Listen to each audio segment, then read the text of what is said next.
This is my 2011 BMW X5 that I purchased for only $2,000, and that's because the engine was completely seized. In the previous video I removed the engine and I tore it apart to discover the damage. The piston is gone. It disappeared. Look at these bits. Come on. They are mangled. In this case, the engine was completely gone, so I had to rebuild a new engine for this car and then install it and try to start it. Oh!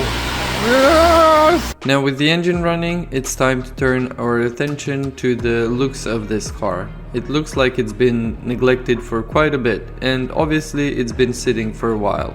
Look how dirty everything is. But in this video we're gonna take it from this to this.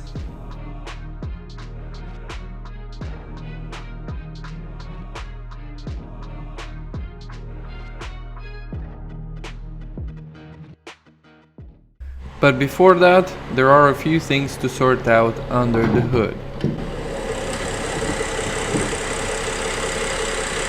The engine is running a lot better now since I got better fuel for it, and the only codes I have is for the tank vent valve, which is this one right here. So I have to remove the intake and check the wiring on that because it says line disconnect. These are the codes that I'm getting, and it says line disconnection. So there's two valves and both of them don't get the electricity they need to operate. So I'm thinking it's either wiring related or the valves are stuck. So I saw a video online on people trying to check those valves by applying 12-volt electricity to the valve, and it should open and close. So I'm gonna try that and also measure the connector and see if they get enough voltage. So I've tested both valves and they were both clicking, so that means the valves are fine, and I started measuring the voltage and I wasn't getting enough voltage. Sometimes I would get nothing, sometimes I will only get like 3 volts and it should be 12.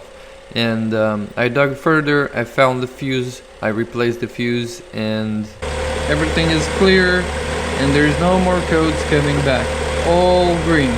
And there is also no more check engine light. We need to take care of the plastics that were broken, and I got some replacements right here, and I'm gonna try to remove what's left of those and replace it with this, and then put all the plastics back together, and this way the engine bay is completely back together.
And with that, the engine bay is complete.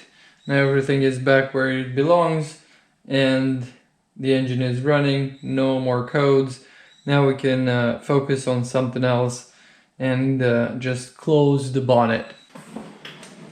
Now we're gonna start doing some cosmetic work, and first thing that I want to handle is the headlights. They're very cloudy and it makes the whole car look a lot older than it is. So I'm gonna buff both headlights, and this way the car should look a lot better. I think you already know how this works. You have to use sandpaper from 300 grit all the way to 2000 grit, depending on how bad the headlight is. And then you have to use compound and buff the headlight to clear. And some people like to use protection on top, like a clear coat, but I just go with it, and in case this gets cloudy again, I will polish them again. I think it looks a lot better than before. It's not perfect, but it's definitely a lot better than before. Compare that to this headlight. Yeah, it's a big difference. So let's take care of this one as well. This might look like an easy process or a fast process, but I can assure you this is not fast. You have to pay attention not to scratch the body, and it takes quite a bit of time. I think it took me about 3 hours to do both headlights. This is what the headlights looked before, and this is what they look like now. In my opinion, it's a lot better. The lens is completely clear. You can see here the before and after. The body is in bad shape as well. It needs buffing a lot. If you look in the reflection, yeah, there's a lot of scratches, and especially on this fender. Now I'm polishing the front of the hood because I've got new grills and I want to install them. I've been waiting for so long, and to me it's a really important step. It makes the whole car look different. So I gotta polish this area a little bit before I install them.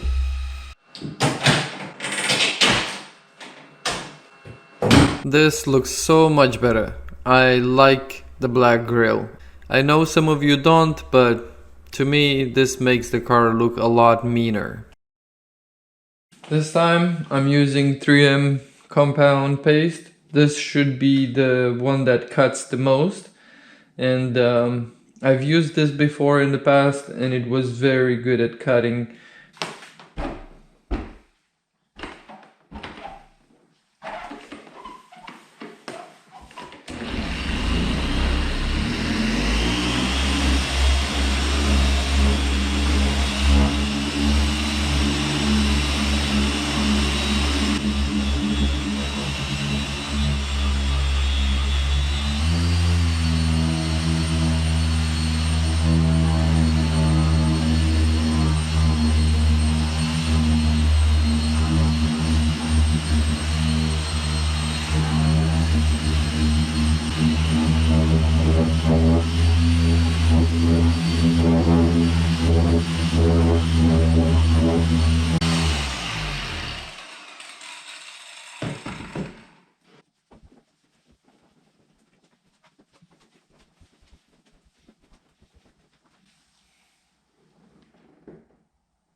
This is so much better. It brings life back into this car.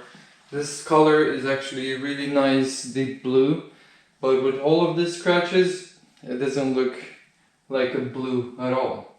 It just looks dull. But once it's polished like this, the color starts to come up, and I'm sure if we take the car in the sun after everything is polished, it's gonna look amazing with this blue on it. This is definitely time consuming. It took me about 3 days to finish polishing the exterior all around, but it definitely makes a huge difference, especially on a car like this that was scratched up and with this deep color. And look at the result here. It's definitely worth it. And of course I took my time and did the whole car, on the sides, on the roof. I pretty much did everything that I could touch, and I'm happy to say that this is good. Like, look at these results here.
The polishing part is done.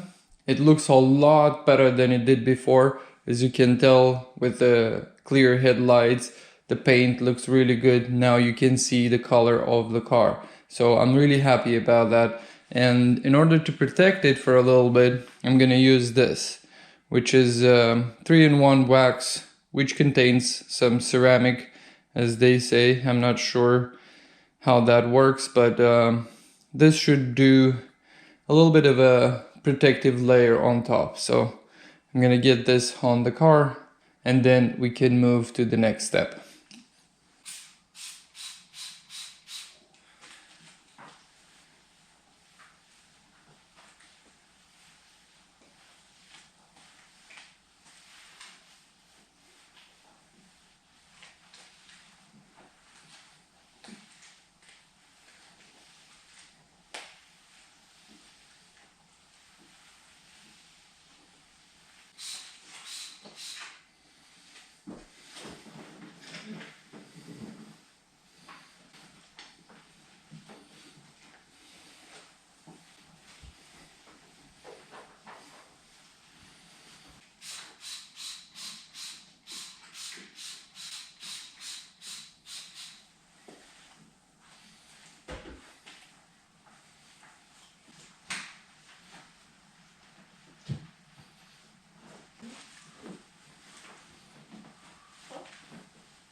On the interior, I have to clean it all up, but before I do that, I want to cover this wooden trim with some suede, and I'm gonna wrap these as well. Plus, I want to add ambient lighting on one strip here on each door, and also to the speakers. So let's do that before we clean the inside, because I have to remove the door cards, and I might make a little bit of a mess while doing that. So I'd rather do that first and then clean the whole interior. This is what I'm thinking to cover the wood trim with, which is kind of like Alcantara suede material, and it's also self-adhesive. and it should be easy to wrap this. And then I'm gonna wrap the lower portion in this blue, just to give it a little bit of something inside that's not completely black, a little bit of color, and blue is the one I like. So I know some of you might think that this is not nice, but just wait until it's done, and I think you're gonna like it.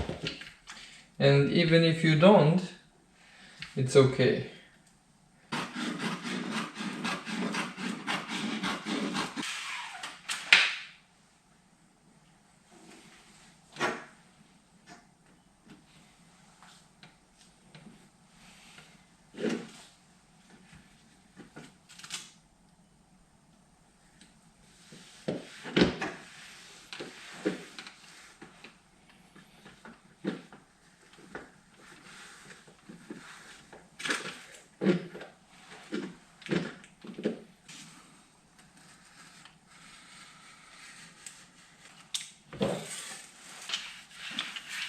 And look at that. Even if I leave this as is with the chrome bit, and it's still a lot better than the wood trim.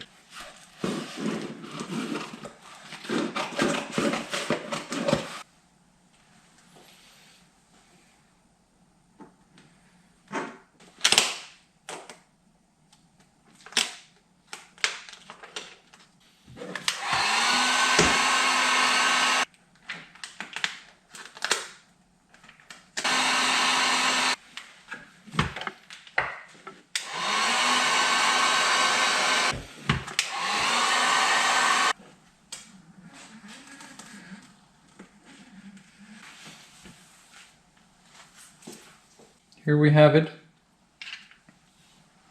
Nice, clean. No more wood trim and no more chrome trim.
Now this is what we have as the end result, and I'm happy because there is a red stripe even when it's turned off, which I like, and then there's blue, and then there's the suede. So this bit here, it's kind of like it's not there anymore because it blends into the panel really nicely, and this is the trim bit now, which in my opinion looks a lot better than it did before. So I'm gonna do this to all of the doors, and as you see here, I ran the cable inside, and then it goes down, it goes like this under the speaker cover, and then up, and then that's the connection there. So this speaker should also have some red light in there. Now I'm gonna plug it in and see how this one looks. Check this out.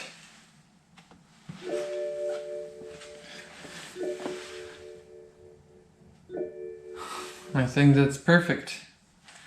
It's perfect.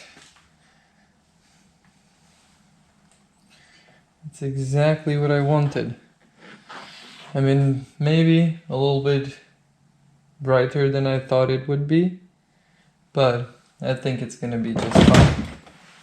Yeah, that was just temporary in place. I was able to do the dashboard and the two doors on that side. I still have to do the center console, and I have to do these other two doors. And I have to say, I really love how this is turning out. It definitely takes the car from looking old to looking a little bit more modern, and I really like it. And this is what it looks like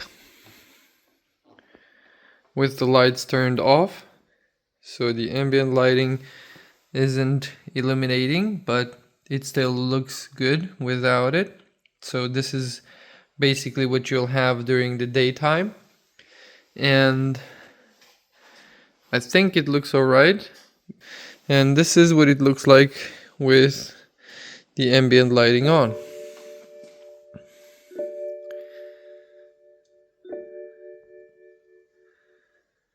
I think it's a good amount of light. I didn't put any on the dashboard because I think it would be distracting, since this is a little bit brighter than the ambient lighting I used in the 7 Series. And I have done the speakers and that light strip, and I think it's quite good. Even in the back looks good.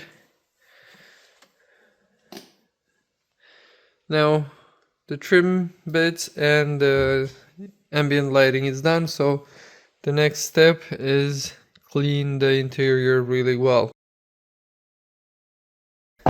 So we have to remove the carpets because they need to be cleaned. Look at this.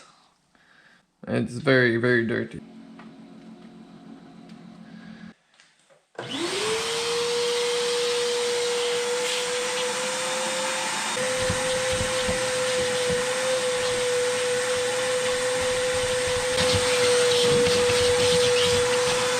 I'm using this because, first of all, it's very inexpensive. I think I paid about $30 for a pack of 6. So 2 of these is plenty for a car. So very inexpensive, and it does the job. It removes a lot of the stains and it removes smells as well. And I like to use it like all over the place where there is a little bit of a carpet. This would do really well.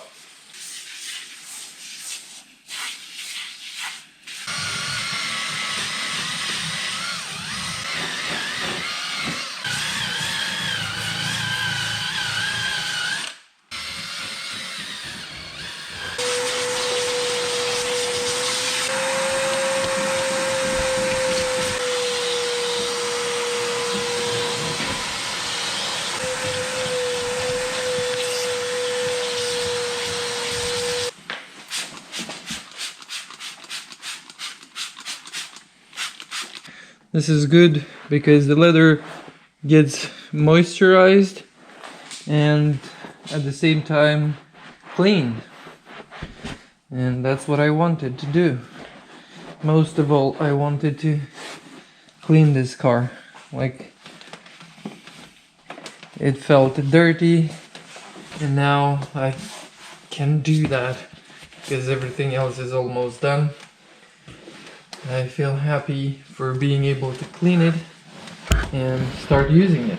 I cannot wait for this to tow a car back home. And I think it's gonna do amazing towing another car. We'll see, but I think it will.